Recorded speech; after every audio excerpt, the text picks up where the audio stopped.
नमस्कार दोस्तों। आज मैं आपको सुनाने जा रही हूँ बांग्ला साहित्य के सुप्रसिद्ध लेखक शरत चंद्र चट्टोपाध्याय की लिखी कहानी अंधेरे में उजाला। बहुत दिनों की बात है। सत्येंद्र चौधरी जमींदार का लड़का बीए पास करके घर लौटा तो उसकी माँ बोली, लड़की साक्षात लक्ष्मी है बेटा, बात सुन, एक बार देखा। सत्येंद्र ने सिर हिलाकर कहा, नहीं माँ, अभी मुझसे किसी तरह न होगा, इससे मैं पास नहीं हो सकूंगा। क्यों नहीं हो सकेगा? बहू रहेगी मेरे पास, तू पढ़ेगा लिखेगा कलकत्ते में, पास होने में तुझे क्या बाधा होगी? मैं तो सोच ही नहीं पाती सत्तू।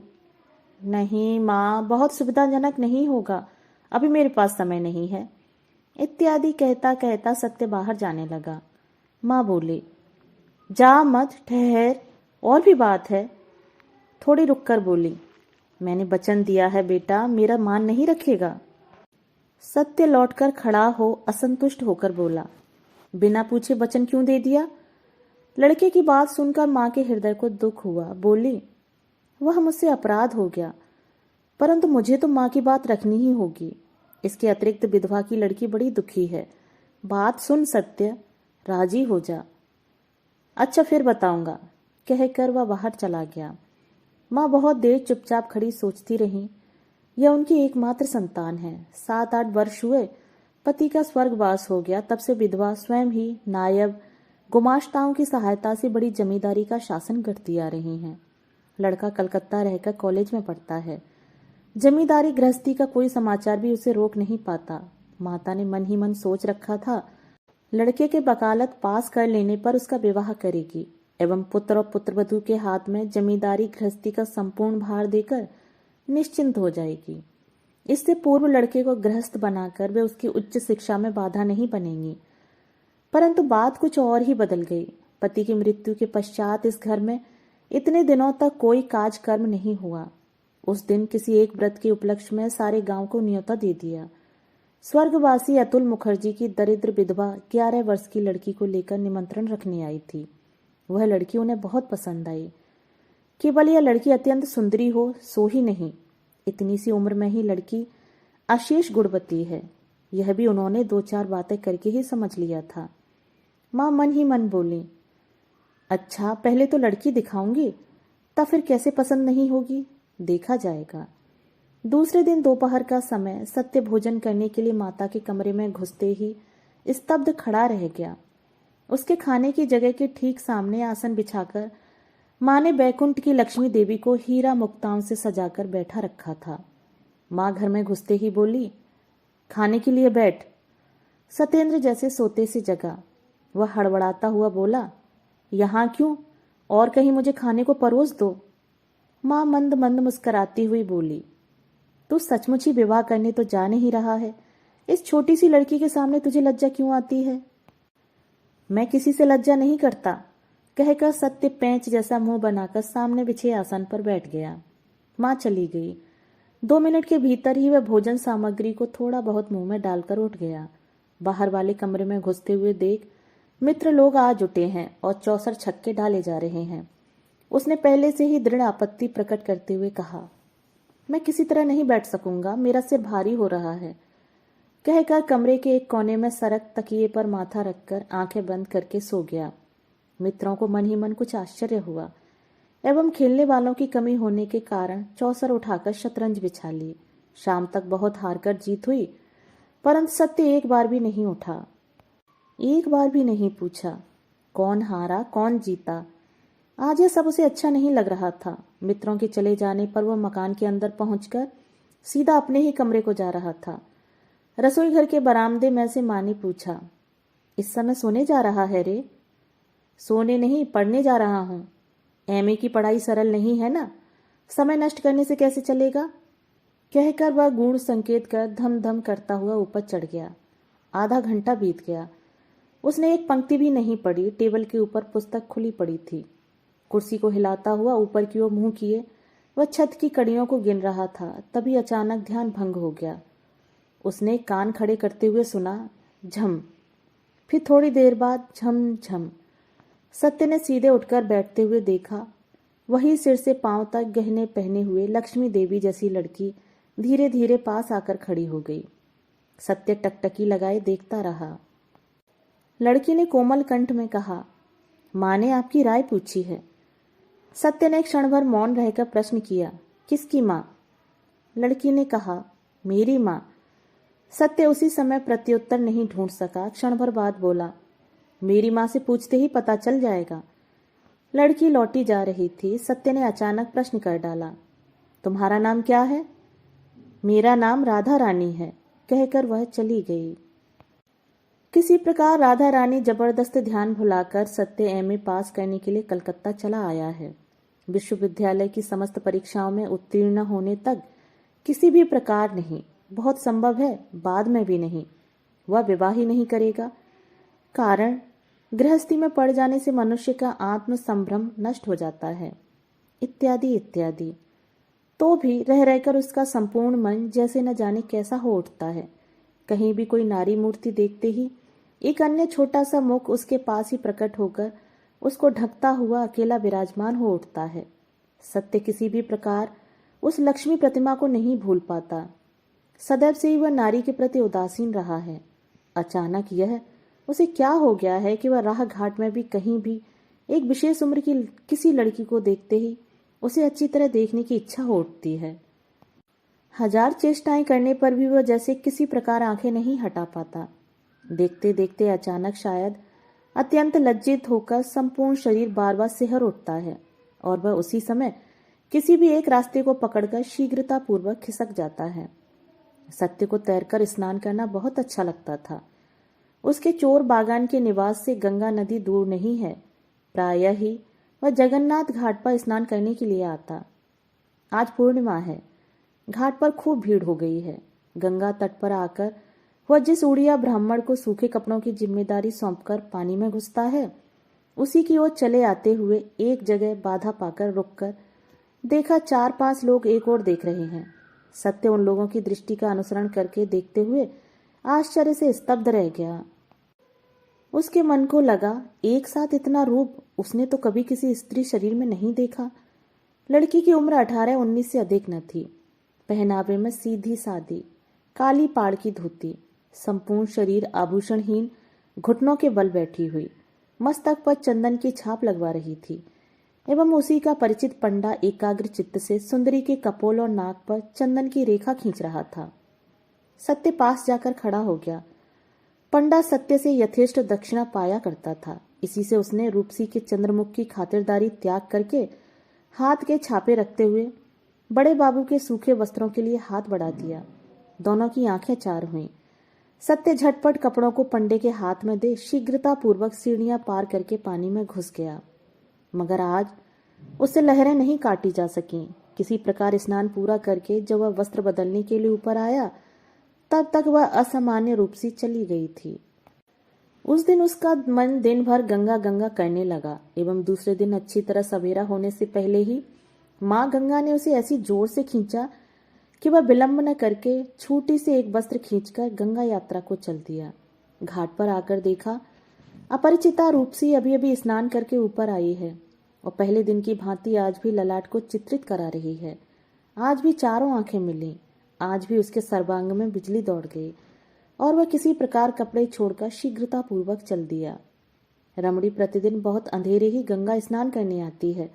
सत्य जान गया। इतने दिन जो दोनों का साक्षात्कार नहीं हुआ, उसका एकमात्र कारण है, पहले सत्य स्वयं ही बहुत अबेर करके स्नान करने आता था। जाह्नवी तट पर ऊपर ही ऊपर आज 7 दिनों से दोनों की 4 आंखें मिल रही हैं, परंतु मुंह से बात नहीं निकलती। शायद उसकी आवश्यकता भी नहीं थी। कारण, जिस जगह आंखों की बात होती है उस जगह मुंह की बात को चुप ही रह जाना पड़ता है।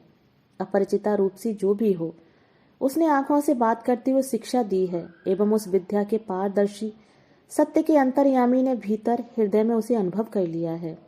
उस दिन स्नान करके वह कुछ अन्य मनस्क की भांति लौट रहा था। अचानक उसके कानों में पड़ा, एक बात सुनिए। मुंह उठाकर देखा, रेलवे लाइन के उस पार वही रमणी खड़ी हुई है। उसकी बाई बगल में जलपूर्ण छोटा सा पीतल का कलश और दाहिने हाथ में गीला कपड़ा है। उसने सिर झुकाकर इशारे से बुलाया। सत्य इधर उधर देखकर पास जाकर खड़ा हो गया। उसने उत्सुक नेत्रों से देखते हुए कोमल कंठ से कहा, मेरी नौकरानी आज नहीं आई है, दया करके मुझे कुछ आगे तक पहुंचा दें तो बहुत अच्छा हो। और दिन वह दासी को साथ लेकर आती थी, आज अकेली है।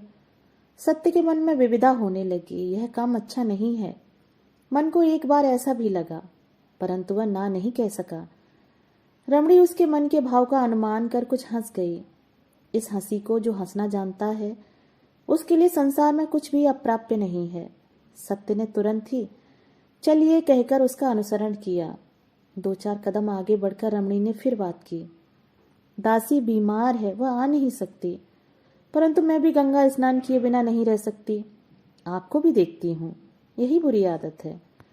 सत्य ने आहिस्ता से उत्तर दिया, जी हाँ, मैं भी प्राय गंगा स्नान करता हूँ।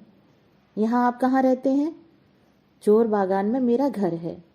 मेरा मकान जोड़ा सांकू में है। आप मुझे पथरिया घाट के मोड़ तक पहुंचाकर बड़ी सड़क से चले जाइएगा, ठीक है? बहुत देर और कोई बात नहीं हुई। जीतपुर के रास्ते पर आकर रमणी मुड़कर खड़ी होती हुई फिर वैसी ही हंसी हंसकर बोली, पास ही हम लोगों का मकान है, अब चली जाऊंगी। नमस्कार।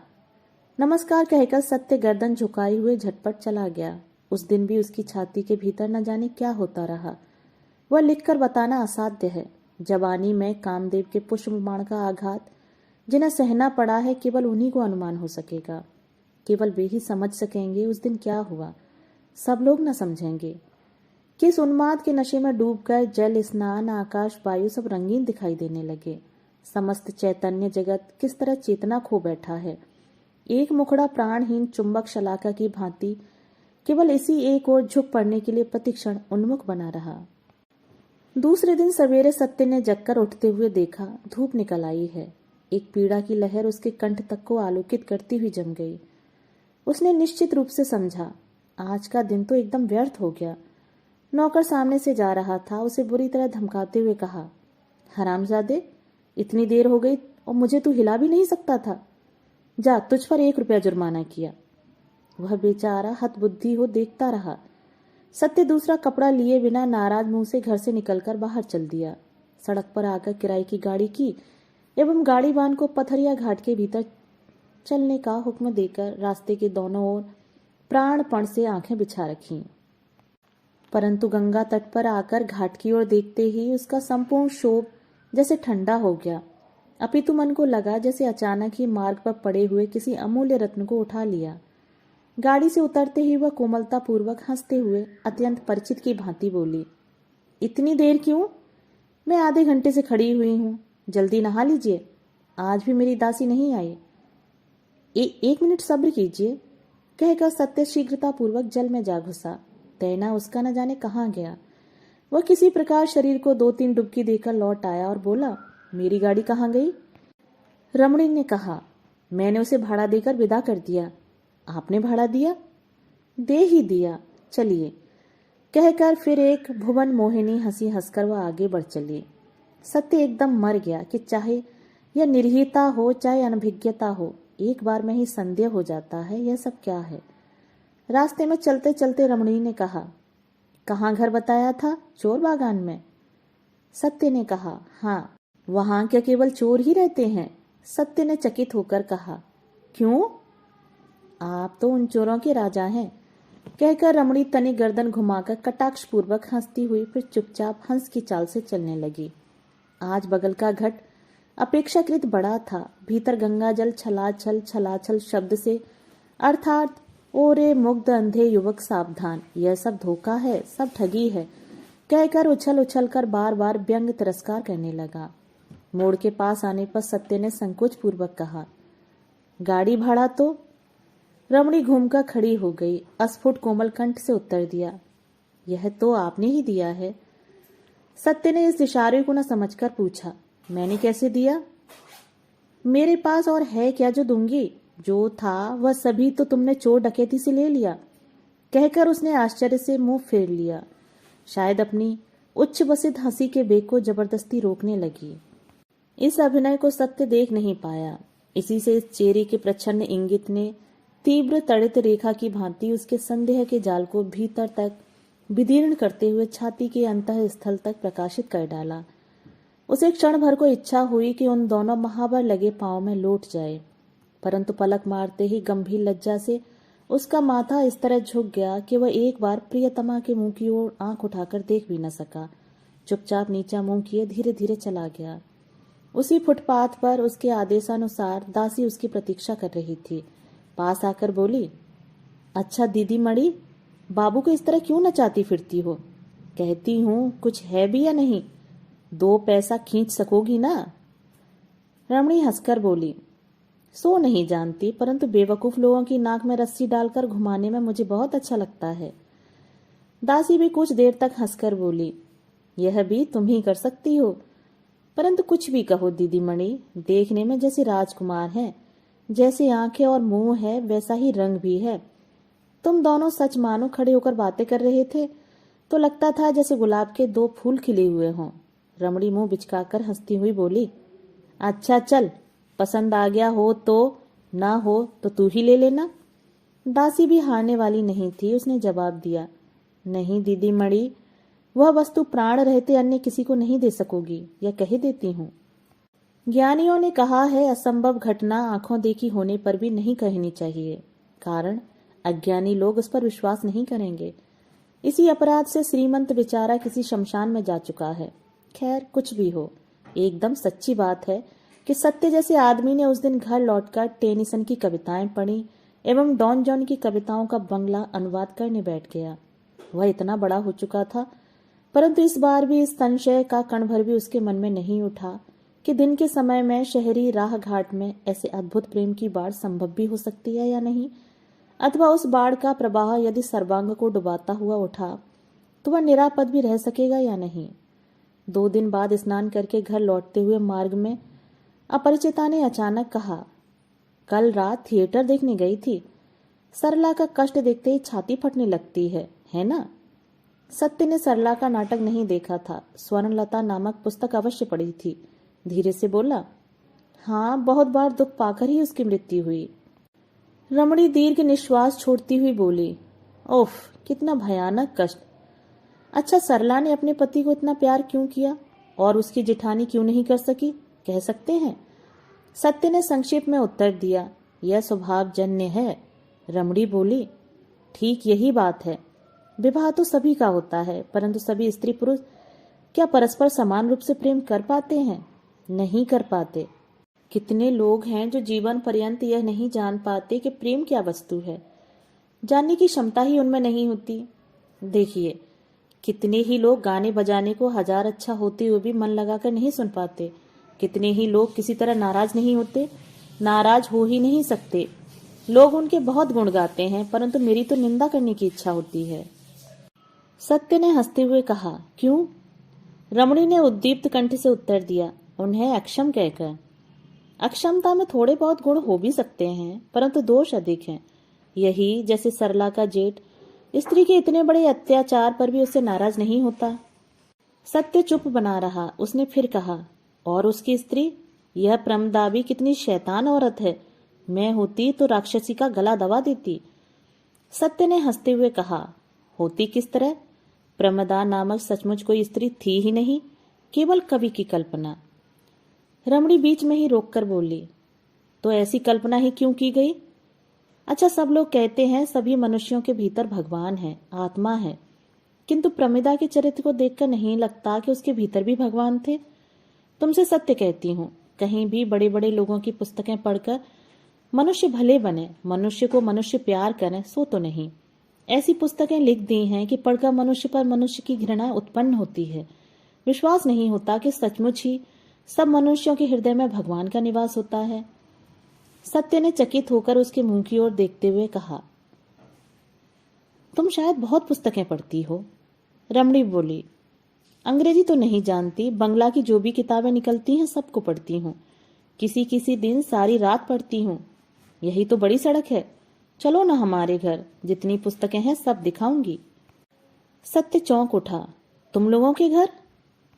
हाँ, हम लोगों के घर। चलो, चलना ही होगा तुम्हें। अचानक सत्य का मुंह पीला पड़ गया। वह भयभीत होकर कह उठा, नहीं नहीं, छी छी छी, कुछ नहीं, चलो। नहीं नहीं, आज नहीं, आज रहने दो, कहकर सत्य कांपते हुए पांवों से शीघ्रतापूर्वक चल दिया। इस अपरिचिता प्रेयसी के प्रति गंभीर श्रद्धा भाव से आज उसका हृदय भर गया। सवेरे के समय स्नान करके सत्य धीरे धीरे घर लौटा। उसकी दृष्टि क्लांत सजल थी, आंखों की पलक उस समय भी गीली थी। आज 4 दिन बीत गए, उस अपरिचिता प्रियतमा को वह देख नहीं पाया है। फिर वह गंगा स्नान करने नहीं आई। आकाश पाताल की न जाने क्या क्या बातें उसने कुछ ही दिनों से की हैं, उनकी सीमा नहीं। कभी कभी मन में दुश्चिंता भी उठी है, शायद वह बची ही न हो, शायद वह मृत्यु सैया पर। कौन जाने, वह गली तो नहीं जानता है, परंतु और कुछ नहीं पहचानता। किसका मकान है, कहाँ मकान है, कुछ भी तो नहीं जानता। मन में सोचा, सोच विचार आत्मग्लानि से हृदय जला जा रहा है कि उस दिन क्यों नहीं चला गया, क्यों उसके सविनय अनुरोध की उपेक्षा करती थी। वह सचमुच ही मुझसे प्रेम करती थी। आंखों में नशा नहीं, हृदय में गहरी प्यास थी। उसमें छल कपट की छाया भी नहीं थी। जो थी वह सचमुच ही निस्वार्थ, सचमुच ही पवित्र, हार्दिक स्नेह था। बाबू, सत्य ने चौंकते हुए देखा। उसकी वही दासी जो साथ आती थी सड़क के किनारे खड़ी हुई है। सत्य घबराकर समीप आ भारी गले से बोला, क्या हुआ उन्हें? कहते ही उसकी आंखों में पानी भर आया, संभाल नहीं सका। दासी ने मुंह नीचा करके हंसी छिपा ली। शायद हंसी आ जाने के भय से ही मुंह नीचा किए हुए बोली, दीदी मणि बहुत बीमार है, आपको देखना चाहती हैं। चलो, कहकर सत्य ने तुरंत ही स्वीकृति दे दी। आंखें पोंछकर साथ चल दिया। चलते चलते पूछा, क्या बीमारी है? बहुत बढ़ गई है क्या? दासी ने कहा, नहीं, सो तो कहीं ज्वर अधिक है। सत्य ने मन ही मन हाथ जोड़कर मस्तक पर रखे और कुछ नहीं पूछा। मकान के सामने आकर देखा, बहुत बड़ा मकान है। दरवाजे के समीप बैठा एक हिंदुस्तानी दरबान ऊँग रहा है। दासी से पूछा, मेरे जाने से तुम्हारी दीदी मणि के पिता नाराज तो नहीं होंगे? वे मुझे पहचानते नहीं। दासी ने कहा, दीदी मणि के पिता नहीं है, केवल माँ है। दीदी मणि की भांति वे भी आपको बहुत प्यार करती हैं। सत्य ने और कुछ न कहकर भीतर प्रवेश किया। सीढ़ियों पर चढ़कर तीसरी मंजिल के बरामदे में आकर देखा, पास ही पास कमरे हैं।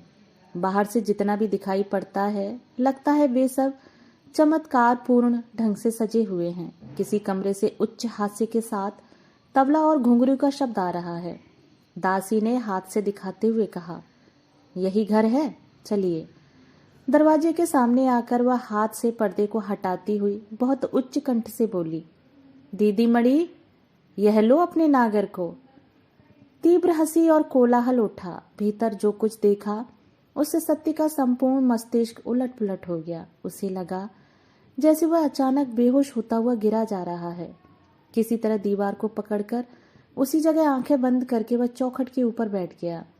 कमरे के भीतर तख्त था। गद्दी, चादर आदि के बिछौने के ऊपर 2-3 सभ्य वेशधारी पुरुष बैठे थे। एक आदमी हारमोनियम, एक तबला लिए बैठा था। एक अन्य व्यक्ति दत्तचित्त हो शराब पी रहा था और वह शायद अकेली नाच रही थी। दोनों पांव में घुंघरू बंधे हुए थे।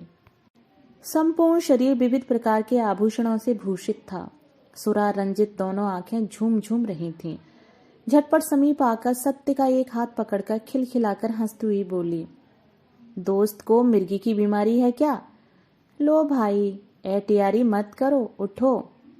इस सबसे मुझे बड़ा डर लगता है। प्रबल तड़ित बेग से हत चेतन मनुष्य जिस तरह कांपता हुआ हिलने लगता है, उसके कर स्पर्श से सत्य नीचे से ऊपर तक उसी प्रकार कांपकर घबराने लगा। रमणी ने कहा, मेरा नाम श्रीमती बिजली है। तुम्हारा नाम क्या है भाई? बाबू, बाबू। सब लोगों ने हे हे करके अट्टहास मचा दिया। दीदी मणि की दासी तो हंसी से भरकर एकदम मेज के ऊपर जा लेटी। क्या रंग लाती हो दीदी मणि?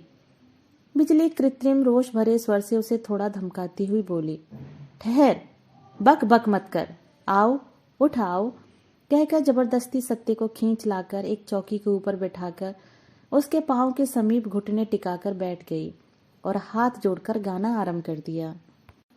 आज रजनी हम भागे पो पाए हनु, पेखलू पिया मुखचंदा, जीवन यौवन सफल करे मानलू, दश दिश भेल निर्दंदा।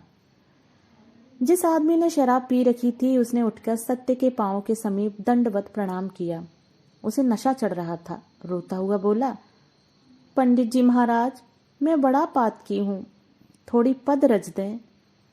भाग्य की विडंबना से आज स्नान के उपरांत सत्य कुछ धूली भरे कपड़े पहने हुए था। जो व्यक्ति हारमोनियम बजा रहा था वह थोड़ा बहुत होश में था। उसने सहानुभूति के स्वर में कहा, क्यों बेचारे का झूठ मूठ तमाशा बना रहे हो? बिजली हंसती हंसती बोली, वाह, झूठ मूठ कैसे, यह तो सचमुच का तमाशा है। तभी तो ऐसे आमोद के दिन घर लाकर तुम्हें तमाशा दिखा रही हूँ। अच्छा सिरे फिरे बाबू, सच तो बता भाई, तू मुझे क्या समझता था? प्रतिदिन गंगा स्नान को जाती हूँ, कर्म से ब्राह्मण भी नहीं हूँ, मुसलमान क्रिश्चियन भी नहीं हूँ। हिंदू घर की इतनी बड़ी उम्र की लड़की सधवा हो सकती है अथवा विधवा? किस मतलब से प्रीति करने चला था? बोल तो, ब्याह करने के लिए या भुलावा देकर उड़ा ले जाने को? एक भारी हंसी मच गई। तदुपरांत सब लोग मिलकर कितनी ही बातें करने लगे।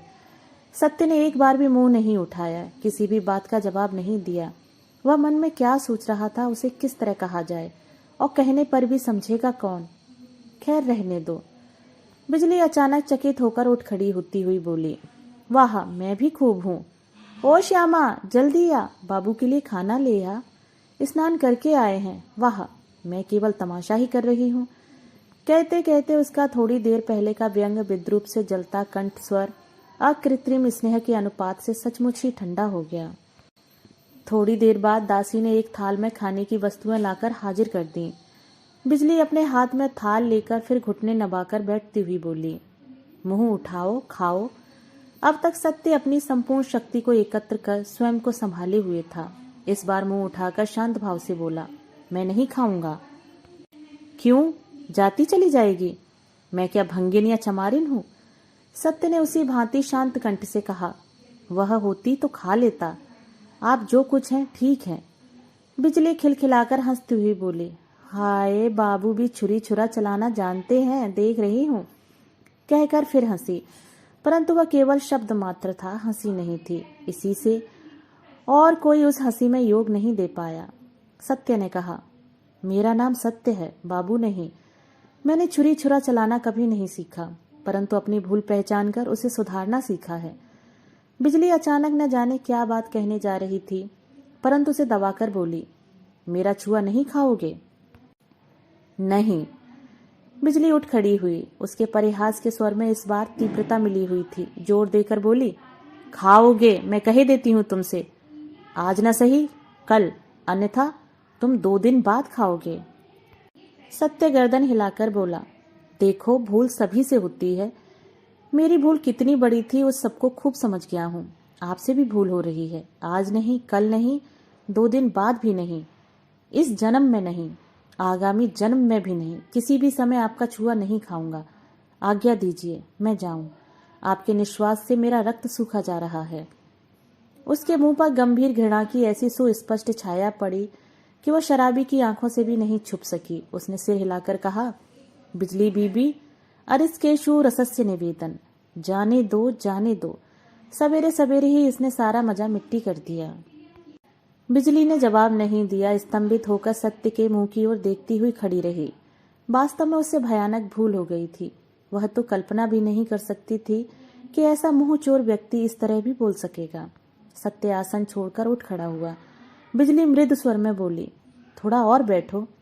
शराबी सुनते ही चिल्ला उठे, ओ ऊहू, पहली चोट में थोड़ा जोर दिखाएगा, जाने दो, जाने दो, डोर ढीली करो, डोर ढीली करो।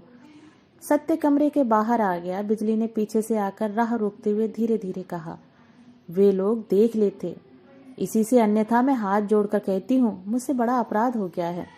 सत्य दूसरी ओर मुंह करके चुपचाप बना रहा। उसने दोबारा कहा, यह बगल वाला कमरा मेरे लिखने पढ़ने का कमरा है। एक बार देखोगे नहीं? एक बार आओ, माफी चाहती हूँ। नहीं। कहकर सत्य सीढ़ियों की ओर अग्रसर हुआ। बिजली पीछे पीछे चलती हुई बोली, कल मुलाकात होगी?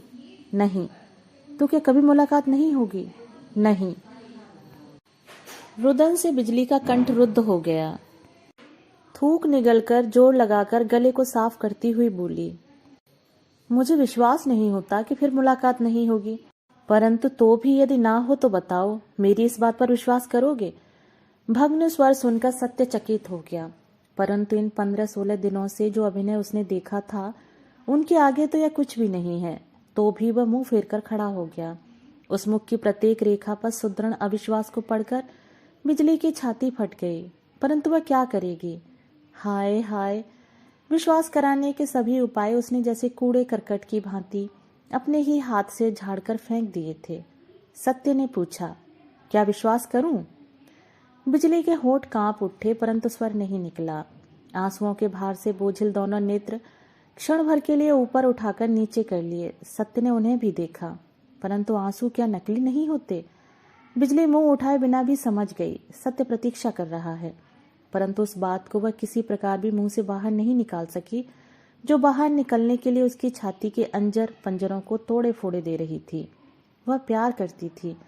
उस प्यार की बात को सार्थक करने के लिए वह इस रूप की भंडार देह का भी शायद एक फटे हुए कपड़े के टुकड़े की भांति त्याग कर सकती थी। परंतु कौन उसका विश्वास करेगा? वह तो दागी आसामी है। अपराधी के 100 करोड़ चिन्ह सर्वांग पर लगाए विचारक के सामने खड़ी होकर आज वह किस प्रकार मुंह लाए कि अपराध करना ही उसका पेशा अवश्य है, परंतु इस बार वह निर्दोष है। जितना विलंब होने लगा उतना ही वह समझने लगी विचारक उसे फांसी का हुक्म देने बैठा है, परंतु किस तरह वह रोकेगी उसे? सत्य अधीर हो उठा था। वह बोला, जा रहा हूँ। बिजली तब भी मुंह नहीं उठा सकी, परंतु इस बार बोली, जाओ, परंतु जिस बात पर अपराध में डूबी रहने पर भी मैं विश्वास करती हूँ उस बात का अविश्वास करके तुम अपराधी मत बनना। विश्वास करो, सभी के शरीर में भगवान वास करते हैं। जीवन पर्यंत वे शरीर को छोड़कर नहीं जाते। कुछ ठहर कर कहा, सभी मंदिरों में देवता की पूजा नहीं होती तो भी वे देवता हैं। उन्हें देखकर सिर चाहे न झुका सकें, परंतु उन्हें ठुकराकर भी नहीं जाया जा सकता। कहकर पद शब्द सुनकर उसने मुंह उठाकर देखा। सत्य धीरे धीरे चुपचाप चला जा रहा था। स्वभाव के विरुद्ध विद्रोह किया जा सकता है, परंतु उसे बदला तो नहीं जा सकता। नारी शरीर पर सैकड़ों अत्याचार चल सकते हैं, परंतु नारीत्व को अस्वीकार करने से नहीं चलेगा। बिजली नर्तकी है, तथापि वह नारी भी है। जीवन भर 1000 अपराधों की अपराधनी रही तो भी उसकी यह देह नारी देह ही तो है। घंटे भर बाद जब वह कमरे में लौटकर आई उस समय उसकी लांछित अर्धमृत नारी प्रकृति अमृत के स्पर्श से जगकर उठ बैठी थी। इस अत्यंत थोड़े से समय के भीतर ही उसके संपूर्ण शरीर में न जाने कैसा अद्भुत परिवर्तन हो गया था। उसे शराबी तक खूब समझ गया। वह मुंह खोलकर कह बैठा, क्यों बिजली, आंखों की पलक तो भीगी हुई है। भैया रे, लौंडा भी एक ही जिद्दी था। ऐसी वस्तुएं भी मुंह में नहीं डाली। 2-2 थाली जरा आगे तो बढ़ा दो रे। कहकर स्वयं ही थाली खींचकर खाने लगा। उसकी एक भी बात बिजली के कानों में नहीं पड़ी। अचानक अपने पांव में बंधे दिखाई देने वाले घुंघरुओं ने जैसे बिच्छुओं की भांति उसके दोनों पांव में डंक मार दिया। उसने झटपट उन्हें खोलकर फेंक दिया। एक आदमी ने पूछा, खोल भी दिए? बिजली मुंह उठाकर थोड़ा हंसती हुई बोली, अब इन्हें नहीं पहनूंगी। अर्थात अब कभी नहीं। बाई जी मर गई। शराबी संदेश चबा रहा था। बोला, किस रोग से बाई जी? बाई जी फिर हंसी। यह वही हंसी थी। हंसती हुई बोली, जिस रोग से दीपक जलने पर अंधेरा मर जाता है, सूर्य निकलने पर रात्रि मर जाती है, आज उसी रोग से तुम लोगों की बाई जी सदैव के लिए मर गई भाई। 4 वर्ष बाद की बात कर रहा हूँ। कलकत्ता के एक बड़े मकान में जमींदार के लड़के का अन्नप्राशन है। खाने पीने का विशाल आयोजन समाप्त हो चुका है। संध्या के बाद बाहर वाले मकान में प्रशस्त आंगन में महफिल का प्रबंध है। आमोद प्रमोद नृत्य गायन का आयोजन चल रहा है। एक और 3-4 नर्तकियां हैं, यही नृत्य गायन करेंगी। दूसरी मंजिल के बरामदे में चिक की आड़ में बैठी राधा रानी अकेले नीचे के जन समागम को देख रही थी। निमंत्रिता महिलाओं का अभी शुभागमन नहीं हुआ था। चुपचाप पीछे से आकर सत्येंद्र ने कहा, इतना मन लगाकर क्या देख रही हो, बताओ तो। राधा रानी अपने स्वामी की ओर मुड़कर देखती हुई मुस्कुराकर बोली, जिसे सब लोग देखने आए हैं। बाई जी की साज सज्जा, परंतु अचानक तुम यहाँ? पति ने हंसकर जवाब दिया, अकेली बैठी हो, इसी से एक बात कहने आया हूँ। ऐसा? सचमुच? अच्छा, देख रही हो तो बताओ तो, उनमें सबकी अपेक्षा तुम्हें कौन सी अधिक पसंद है? इधर वाली, कहकर राधा रानी ने उंगली उठाकर जो स्त्री सबसे पीछे अत्यंत सीधी सादी पोशाक पहने बैठी थी उसे दिखा दिया। पति ने कहा, वह तो अत्यंत रुग्ण है। सो भले ही हो, यही सबसे अधिक सुंदरी है, परंतु बेचारी गरीब है, शरीर में गहने बहने इन सब की भांति नहीं है। सत्येंद्र गर्दन हिलाकर बोला, यह होगा, परंतु इन सब की मजदूरी कितनी है जानती हो? नहीं। सत्येंद्र ने हाथ से दिखाते हुए कहा, ये 30-30 रुपए की हैं, और जिसे गरीब कहती हो उसके 200 रुपए। राधा रानी चौंक उठी। 200? क्यों, वह क्या बहुत अच्छा गाती है? कान से कभी सुना नहीं। लोग कहते हैं 4-5 वर्ष पहले बहुत अच्छा गाती थी, परंतु अब गा सकेगी या नहीं कहा नहीं जा सकता। तब इतने रुपए देकर क्यों लाए? इससे कम पर वह नहीं आती। इतने पर भी आने को राजी नहीं थी। बहुत मना मनू कर लाई गई। राधा रानी और अधिक चकित होकर पूछने लगी, रुपए देकर भी मनाना मनूना क्यों? सत्येंद्र समीप ही चौकी खींचकर बैठता हुआ बोला, उसका पहला कारण, उसने व्यवसाय छोड़ दिया है। गुण उसका कितना भी हो, इतना रुपया कोई सहज ही देना भी नहीं चाहता। उसका भी आना नहीं होता, यही उसकी बात है। दूसरा कारण मेरी अपनी ही गरज है। इस बात पर राधा रानी ने विश्वास नहीं किया, तो भी आग्रह से आगे खिसक कर बैठती हुई बोली, तुम्हारी गरज लाख होगी, परंतु व्यवसाय क्यों छोड़ दिया? सुनोगी? हाँ बोलो। सत्येंद्र क्षणभर चुप रहकर बोला, उसका नाम बिजली है। एक समय, किंतु यहाँ पर लोग आ जाएंगे रानी, घर में चलोगी? चलूंगी, चलो, कहकर राधा रानी उठकर खड़ी हो गई। पति के पांव के पास बैठकर सब कुछ सुनकर राधा रानी ने आंचल से आंखें पोंछ लीं। अंत में बोली, इसी से आज उसका अपमान करके बदला लोगे? यह बुद्धि तुम्हें किसने दी? इधर सत्येंद्र की आंखें भी शुष्क नहीं थीं, बहुत बार गला भी भर आया था। वह बोला, अपमान अवश्य है, परंतु उस अपमान को हम 3 लोगों के अतिरिक्त और कोई नहीं जान सकेगा, कोई जानेगा भी नहीं। राधा रानी ने जवाब नहीं दिया। एक बार फिर आंचल से आंखें पोंछकर बाहर चली गई। निमंत्रित भद्र पुरुषों से महफिल भर गई थी एवं ऊपर वाले बरामदे में बहुत सी स्त्रियों के कंठ का सलज्ज चीत्कार चिक के आवरण को भेदता हुआ आ रहा था। अन्यान्य नर्तकियां तैयार हो चुकी थीं, केवल बिजली उस समय भी सिर झुकाए बैठी थी। उसकी आंखों से पानी गिर रहा था। लंबे 5 वर्षों में उसका संचित किया हुआ धन प्रायः समाप्त हो चुका था। उसी के अभाव की ताड़ना से बाध्य होकर फिर वही कार्य अंगीकार करके आई थी जिसे उसने शपथ करके त्याग दिया था, परंतु वह मुंह उठाकर खड़ी नहीं हो पा रही थी। अपरिचित पुरुषों की तृष्णा दृष्टि के सम्मुख शरीर जैसे पत्थर की भांति भारी हो उठेगा। पांव इस तरह दोहरे होकर टूट पड़ना चाहेंगे, इसकी वजह 2 घंटे पहले कल्पना तक नहीं कर सकी थी। आपको बुला रही हैं। बिजली ने मुंह उठाकर देखा। पास ही खड़ा हुआ है एक 12-13 वर्ष का लड़का।